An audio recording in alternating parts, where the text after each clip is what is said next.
Question ये है कि t=0 पर uniform electric field switch on होता है और t=0 पर ही स्फेयर पर फ्रिक्शन फोर्स फाइंड करना है, तो इसको प्रोसीड करते हैं। इस क्वेश्चन को सॉल्व करने के लिए बेसिक कॉन्सेप्ट ये है कि कोई डाइपोल अगर यूनिफॉर्म इलेक्ट्रिक फील्ड में है तो इलेक्ट्रिक फील्ड की वजह से डाइपोल पर नेट फोर्स 0 होता है, लेकिन जो नेट टॉर्क होता है वो PE sin थीटा के इक्वल होता है। तो यहाँ पर ये स्फेयर एक डाइपोल है, तो कन्फर्म है कि इलेक्ट्रिक फील्ड की वजह से स्फेयर पर नेट फोर्स 0 होगा और जो इलेक्ट्रिक फील्ड है वो सिर्फ नेट टॉर्क अप्लाई करेगा। तो होगा ये कि जैसे ही इलेक्ट्रिक फील्ड स्विच ऑन होगा स्फेयर पर टॉर्क अप्लाई करेगा और टॉर्क की वजह से स्फेयर रोटेट करेगा, लेकिन जैसे ही स्फेयर रोटेट करेगा ग्राउंड स्फेयर पे फ्रिक्शन फोर्स अप्लाई कर देगा और जो स्फेयर है वो एक्सेलरेट कर जाएगा। ठीक है, क्योंकि जैसे ही स्फेयर रोटेट करेगा स्फेयर और ग्राउंड के बीच रिलेटिव स्लिपिंग होगी और स्लिपिंग की वजह से ग्राउंड स्फेयर पर फ्रिक्शन फोर्स अप्लाई कर देगा। तो यहाँ पर स्फेयर का जो डाइपोल मोमेंट है वो कुछ इस तरह है, ऐसे। This is the direction of dipole moment factor P। ठीक है, डाइपोल मोमेंट इस डायमीटर के नॉर्मल होगा। Now we have the torque vector tau E equal to, तो ये जो है वो इलेक्ट्रिक फील्ड की वजह से स्फेयर पर टॉर्क है। This is equal to vector P cross vector E, that is PE sin theta, where theta is angle between vector P and vector E। हम देख सकते हैं कि इलेक्ट्रिक फील्ड हॉरिजॉन्टल है इस तरफ, so this angle is theta.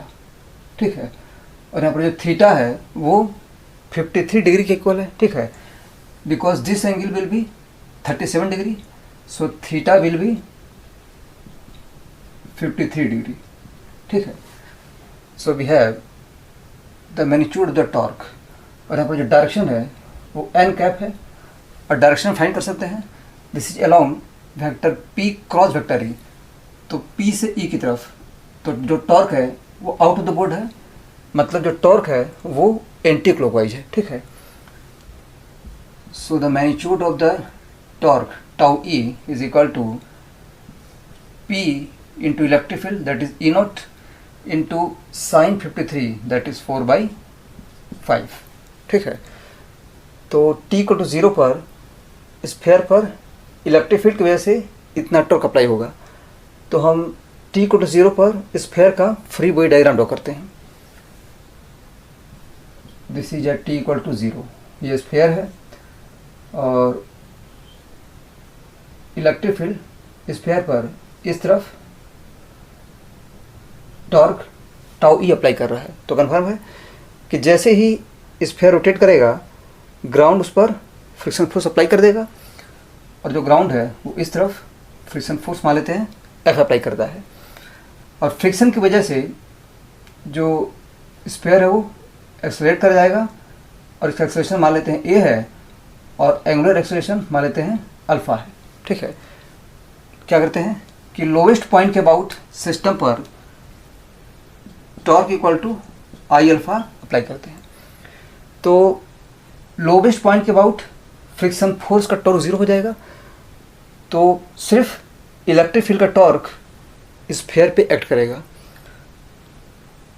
So tau will be tau E, this is the net torque equal to I alpha.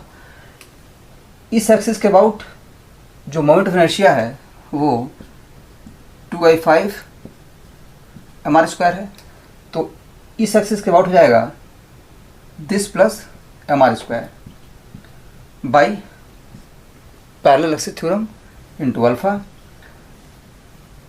So this imply that tau E की value put करते हैं। This is PE naught into 4/5 equal to, this is 7/5 mr² alpha. 5 cancel and this imply that 4/7 into P E not equal to mr² alpha. Next इस पर Newton's law apply करते हैं। So we have force equal to mass into acceleration, force is equal to mass into acceleration. और again slipping absent है तो confirm है कि A alpha R के इक्वल होगा, A must be equal to alpha R और टी इक्वल टू 0 पुट करते हैं। This is M alpha R और एम अल्फा आर की वैल्यू यहाँ से पुट करते हैं।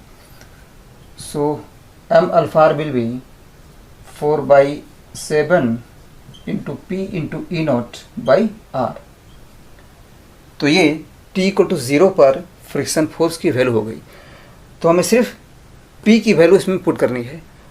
और पी फाइंड करने के लिए कॉन्सेप्ट ये है कि दोनों हेमिस्फेयर का जो चार्ज है उसको हम हेमिस्फेयर के सेंटर ऑफ मास पर कॉन्सेंट्रेटेड मान सकते हैं। मतलब ये कि ये स्फेयर है और ये दोनों हेमिस्फेयर है और इसकी जो चार्ज डेंसिटी है वो -ρ और +ρ है। तो हेमिस्फेयर पर जो नेट चार्ज है Q, ये हो जाएगा volume density, volume is 2/3 into πr³ into density ρ। तो कॉन्सेप्ट ये है कि दोनों हेमिस्फेयर का जो टोटल चार्ज है उसको हम हेमिस्फेयर के सेंटर ऑफ मास पर कॉन्सेंट्रेटेड मान सकते हैं। और हम जानते हैं कि सॉलिड हेमिस्फेयर के लिए जो सेंटर ऑफ मास है वो सेंटर से 3r/8 डिस्टेंस पे होता है। This distance is equal to 3r/8। Similarly इस हेमिस्फेयर का सेंटर ऑफ मास यहाँ पे होगा, तो दोनों सेंटर ऑफ मास के बीच जो डिस्टेंस है वो जाएगा 3r/4 और यहाँ पर इसका टोटल चार्ज -q है और यहाँ पर इसका टोटल चार्ज +q है। So we have the dipole moment P, ये हो जाएगा Q into L, Q into L that is Q और L जो है वो जाएगा 2 इंटू 3r/8। This is